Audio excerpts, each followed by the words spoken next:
Hey everyone, I'm Dr. Rueben with today's consult.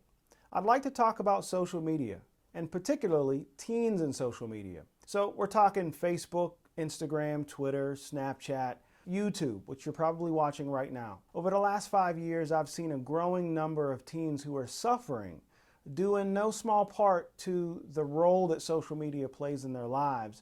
And so I figured I'd take a look at this issue and attempt to help young people and their parents make good decisions about this phenomenon that's become a huge part of the lives of teenagers today. It would probably be unfair to say that social media is all good or all bad. Maybe because social media is always changing, there's really no long-term research on the impact of social media on teen development. Social media is good in the sense that it's wired for the way that teens are wired. In other words, teens, like everybody else, are hardwired for socialization, and social media makes that socialization quick and easy. If you're a teenager that has trouble with socialization, or you're from a marginalized community like the LGBTQ community, for example, social media can actually be the difference between you feeling totally isolated and feeling supported.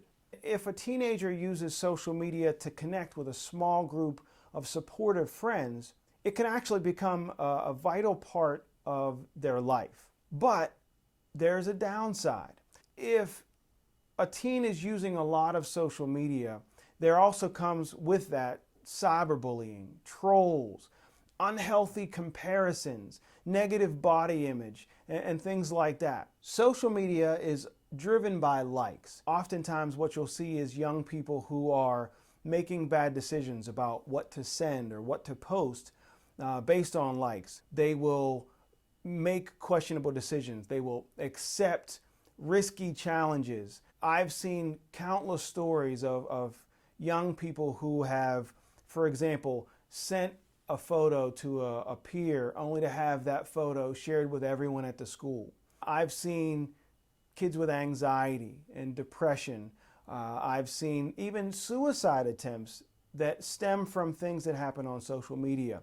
Another thing that happens on social media is these unfair or unhealthy comparisons, where a young person is looking at the lives of their peers on social media and thinking that their friends' lives are perfect. Something important to keep in mind is people only post on social media what they want you to see. And so you don't know what's actually happening in someone's life via their Instagram page.